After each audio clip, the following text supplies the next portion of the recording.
psychologist, then let this be your guide. With this podcast at your side, you'll be on your way to being qualified. It's the Aspiring Psychologist podcast with Dr. Marianne, Trent.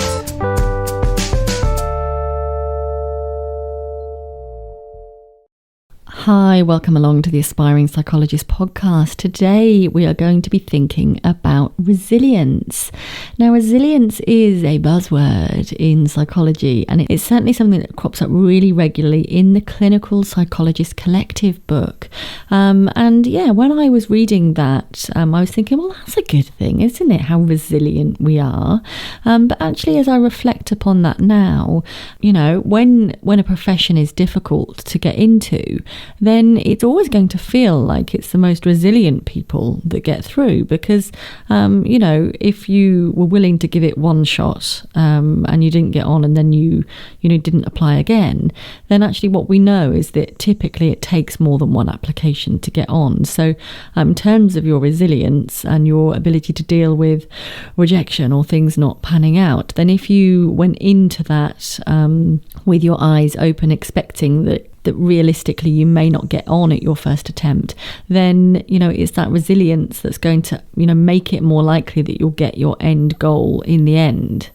So of course it makes sense that more of us are going to cross the finish line if we feel like we have more skills in resilience. And I like to jog/run. I don't think what I do could be classed as running really, but I put my trainers on and I go for a run/shuffle. And I'm never going to be Mo Farah. I'm never going to be a marathon length runner.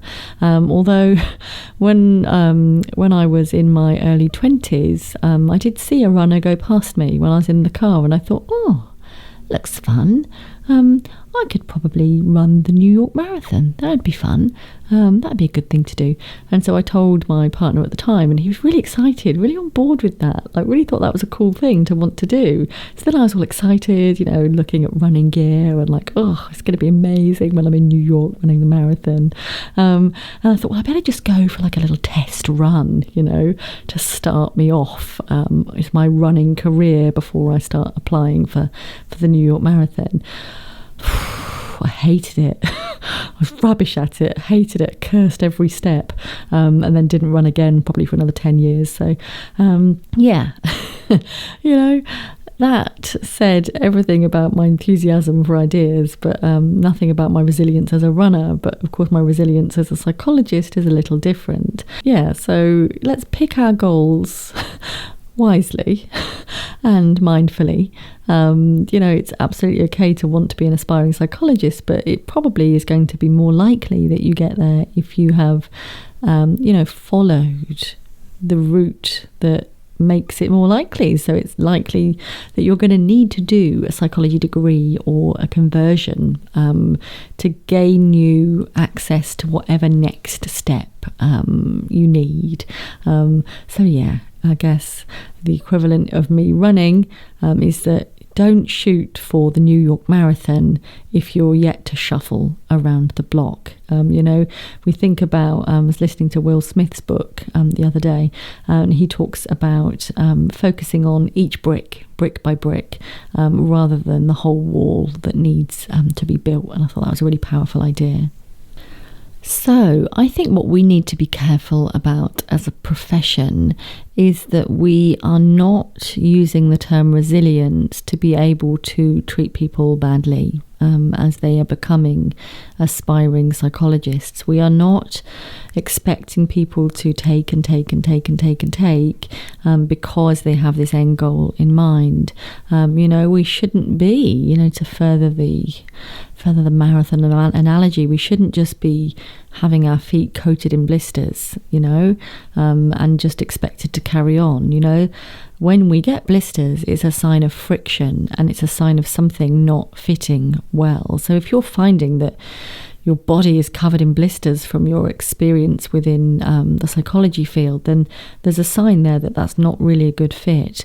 I don't want to push you until you break. So resilience is about having some movement and some ability to be flexible and adaptive, but it's not about making you concrete, because when we are concrete, we will bend too far and we will snap and we will break, and that's not what I want for you as an aspiring psychologist. I don't want you to be suffering, on your journey to being an aspiring psychologist. I want you to feel like you are operating from the comfortable area of your window of tolerance, that you're not being completely burned out from this process. And so if you feel like this is, quite painful for you to listen to, then it might be a sign that there's some tweaks that ought to be made, some difficult conversations to think about having, because you ought not to be covered in blisters. And what we know is that, working with our population, as we do, can be difficult and can be challenging. There can be transference and countertransference. And what we know from working with people in, from the police service, for example, maybe in, non kind of beat roles, is that they are being regularly exposed to trauma, and they're not able to do anything that transforms that within them. So we sometimes see this in people who are just doing screening of referrals, is that they are soaking up all this kind of misery, but not getting the chance to make a difference to that client. So I largely used to do the assessments in my previous NHS service, but didn't often do loads of the referral screening. So whenever I read a referral, it's because I was about to see them, and it was useful then for me to be able to discharge that distress in some way, because I then had the opportunity to actually see the client, to help them through that distress. But when we're able to transform that, it transforms it for us as well, so that it doesn't sit with us and we don't take it home. So that can be really useful, thinking about how much client stuff might be around for you in your world, and how you can use that, or transform that. And it might be that it's useful to have discussions around this in supervision, or to have some sort of theory and practice groups where you talk about the impact of your work on yourselves, in a safe place, with no judgment, so that we make sure that it is true resilience that we are building into you, rather than just expecting you to put up with terrible treatment.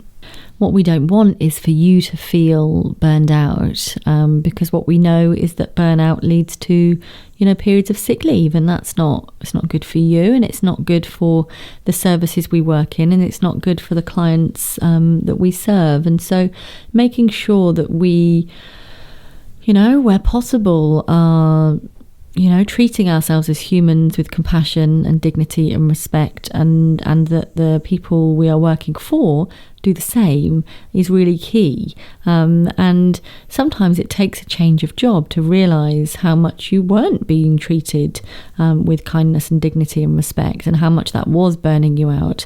And then you get a fresh perspective in a new job, or in a new relationship, or whatever new setting it is, and you realise, I just hadn't realised how hot the water was there. And now actually it's much more comfortable, or I'm not in the glaring sunlight all the time, and that feels so much better. So yeah, it might just be worth having a little audit of everything around you, to just check the temperature, check it's not too hot and you haven't just got used to wilting. So what we notice when we're working with clients is that, if we can't be with them, we might notice, there's thwarted actions. And even when we are with them, sometimes we might hear something so awful that it makes you want to cry out, or, you imagine yourself wanting to punch the person, not the person you're with. Please don't punch people you're with, but the person that they're talking about, in order to defend the person that you're spending time with, and these thwarted actions, as we call them, need somewhere to go. And so it can be useful, even after a session, to allow yourself to do a slow motion, whatever you wanted to do, to thwart that action so it doesn't stay within you, so it transforms.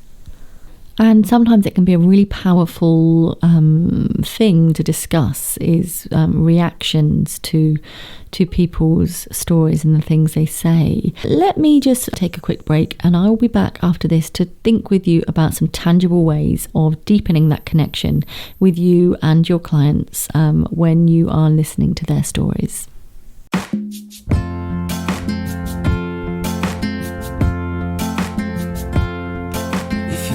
To become a psychologist, then let this be your guide, filled with lessons and experience that will help you get qualified. So come and take a look. It's right here in this book. It's the Clinical Psychologist Collective. It's the Clinical Psychologist Collective.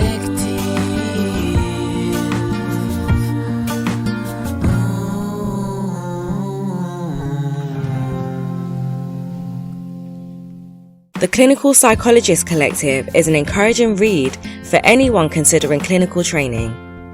Reading the stories of people who have followed their unique path into clinical training with ups and downs is immensely encouraging. Thank you, Marianne, for writing this book, and to all who contributed to it. This book is a true blessing, and I'm sure it can provide more clarity to anyone considering a career in clinical, health, and counselling psychology.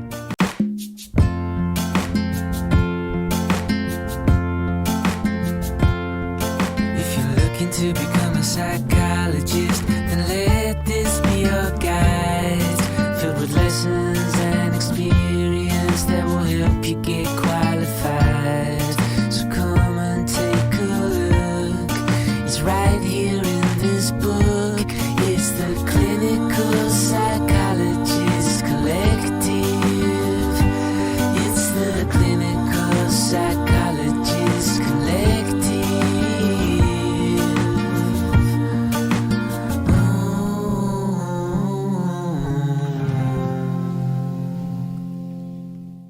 Okay, so welcome back. So we need to make sure that we are, being flexible and plastic and not at risk of being brittle and burned out.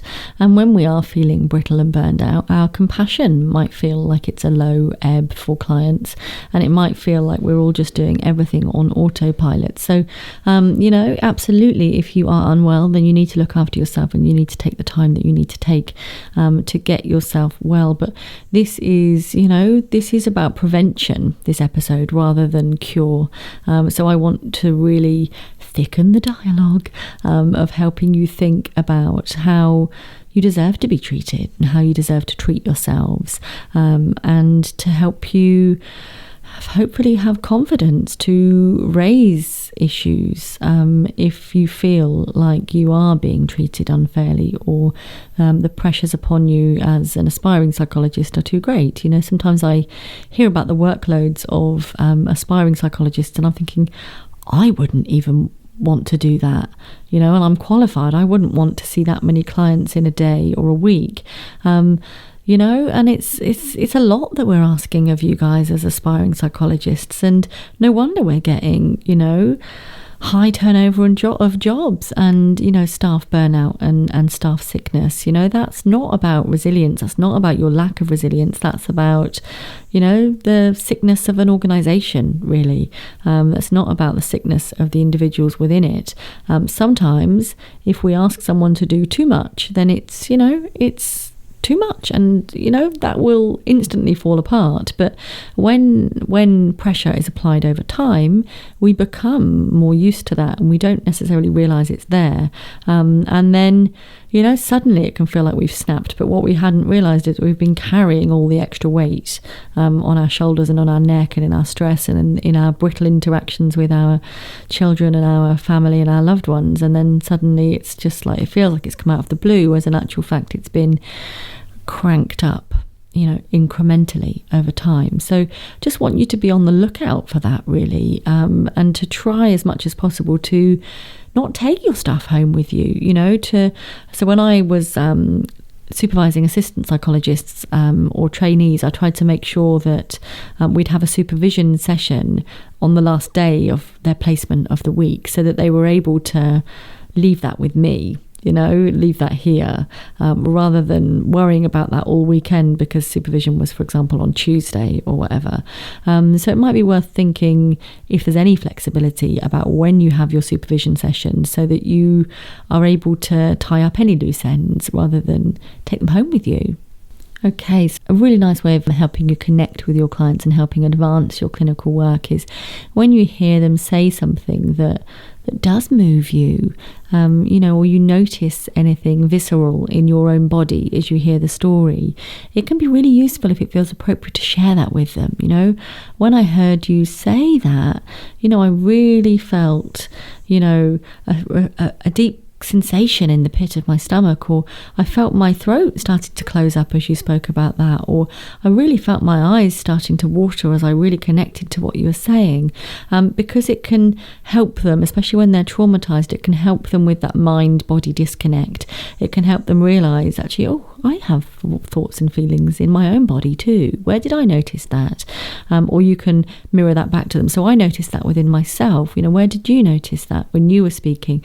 And they might have that disconnect that they haven't done that, but it can be useful to open up that dialogue and thinking about that. And that might be one of the single most important things you do with that client, because it might be that they haven't had that experience with someone else before, and that in you doing that with them, that they're able to do that with others, and they're able to have a different experience of life. It might just be transformational.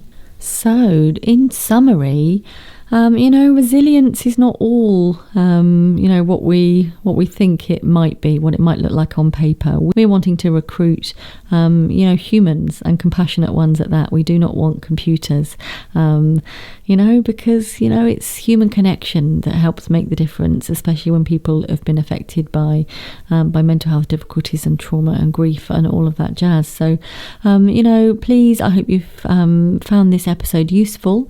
And if you do, I'd love any feedback that you've got. Please help share it widely. Like and connect, subscribe, rate, review, do all of the things, and you'll be my new best friend.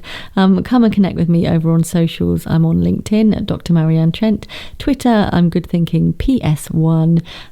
Good Thinking Psychological Services on Facebook, and I am on Instagram as well as Dr. Marianne Trent. So please come and connect. Help me to help you, and let's get word out there about this wonderfully useful podcast.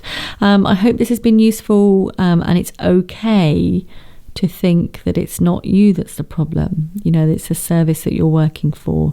It's okay that actually the service has unnecessary demands upon you, and that it says nothing about your resilience, that it's not feeling achievable. I hope you found this helpful, and I'll look forward to catching up with you next time. Take care. Being well supported during any interview season is so important. I have therefore planned some compassionate question and answer support sessions for you. You are absolutely welcome to come along to all of them, some of them, none of them. No need to book, and here are the dates for you. Monday the 28th of February from 7:30 p.m, Monday the 21st of March, 7:30 p.m, Monday the 4th of April, 7:30 p.m, and Monday the 9th of May, 7:30 p.m. And they will all be live streaming via my socials, which includes Twitter, YouTube, LinkedIn, and Facebook. So you can absolutely pick your favourite platform, and they'll all be available on replay as well. Hope you find it so useful, and I will look forward to catching up with some of you then. Take care.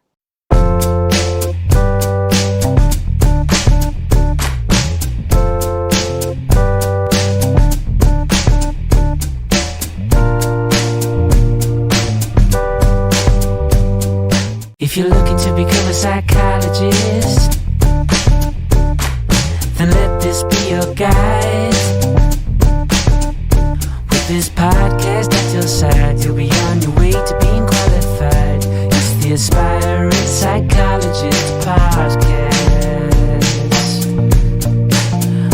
Marianne.